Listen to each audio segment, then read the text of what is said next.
اور ایک روایت ہے، یہ قربانی کے ایام میں کافی زیادہ بولی جاتی ہے، خطبہ کی کتابوں میں بھی لکھی ہوئی ہے،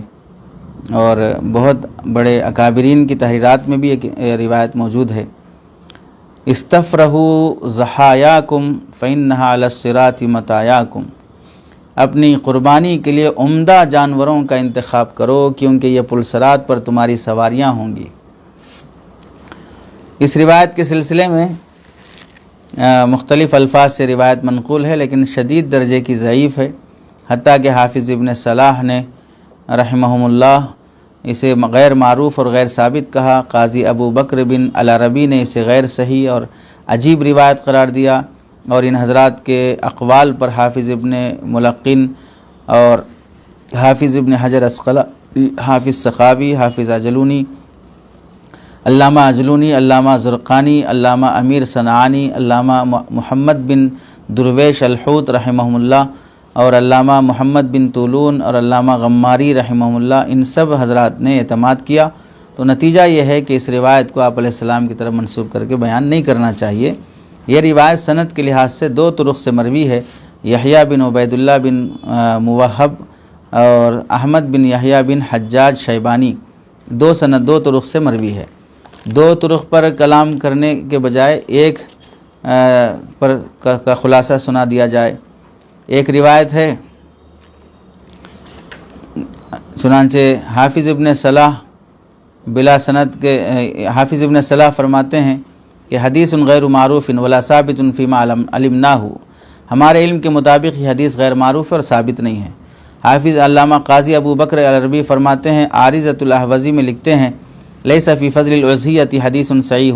وقد روى الناس فیہا عجائب لم تصح منہا قولہ انہا مطایاکم الی الجنہ،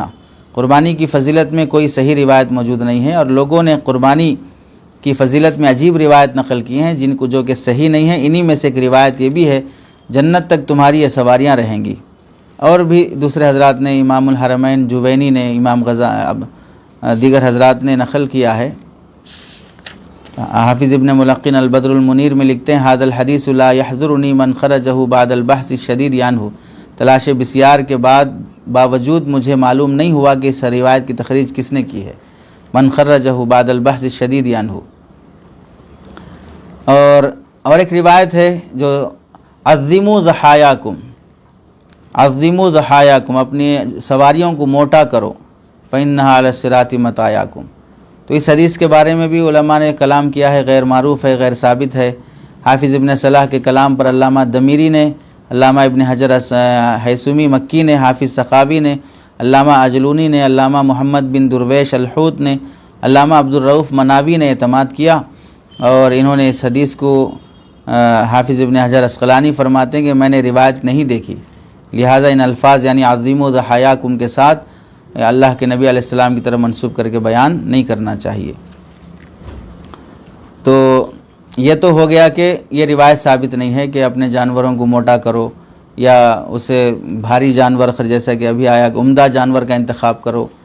یہ پلصراط پر تمہاری سواریاں رہیں گی، یہ موضوع درجے کی ہے۔ لیکن اس کا مطلب یہ نہیں کہ دبلے پتلے مریل قسم کے، سڑے قسم کے جانور قربانی میں دیے جائیں، اس کی ترغیب دینا مقصود نہیں ہے، یہ ثابت نہیں ہے۔ البتہ قربانی کا جانور کیسا ہونا چاہیے، عمدہ جانور ہو، قیمتی جانور ہو، مہنگا جانور ہو، اس کو اللہ کے نبی علیہ السلام نے پسند فرمایا ہے۔ چنانچہ اس روایت کے غیر معتبر ہونے سے لازم نہیں آتا کہ قربانی کے جانوروں کو کھلا پلا کر موٹا نہ کیا جائے، دبلے پتلے جانور قربانی دیے جائیں،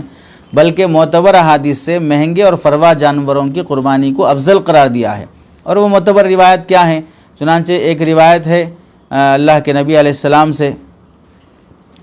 کہ حضرت ابو الاشد السلمی عن ابیہ عن جدہ سے روایت کرتے ہیں کہ آپ علیہ السلام نے فرمایا، میں حضور صلی اللہ علیہ وسلم کے ساتھ 7واں آدمی تھا، فرماتے ہیں کہ آپ نے ہمیں حکم دیا کہ ہم میں سے ہر ایک درہم جمع کرے، چنانچہ ہم نے 7 درہم کا قربانی کا ایک جانور خریدا۔ ہم نے عرض کیا، اللہ کے رسول، ہمیں قربانی کا جانور گراں قیمت میں ملا ہے، مہنگا ملا، 7 آدمی مل کے 7 درہم جمع کرے تو 7 درہم میں ایک جانور ملا۔ ہم نے عرض کیا، اللہ کے رسول، ہمیں قربانی کا جانور گراں قیمت میں ملا ہے، تو آپ نے فرمایا سب سے بہترین قربانی کا جانور وہ ہے جو گراں ہو اور موٹے ہوں۔ ان افضل الضحایا اغلاہا واسمنہا، فضیلت معلوم ہوئی یہاں پر۔ افضل قربانی کا جانور وہ ہے جو مہنگا بھی ہو اور قیمتی بھی ہو اور موٹا بھی ہو، اور آپ نے ہمیں جانور کو پکڑنے کا حکم دیا۔ ایک آدمی نے ایک پاؤں سے پکڑا، دوسرے نے ایک پاؤں سے پکڑا، اور ایک آدمی نے ایک ہاتھ سے پکڑا، اور دوسرے نے ایک ہاتھ سے پکڑا، اور ایک آدمی نے سینگ سے پکڑا، دوسرے نے اور دوسرا سینگ پکڑا، تو ساتوں نے اس کو ذبح کیا اور ہم سب نے اس پر تکبیر پڑھی۔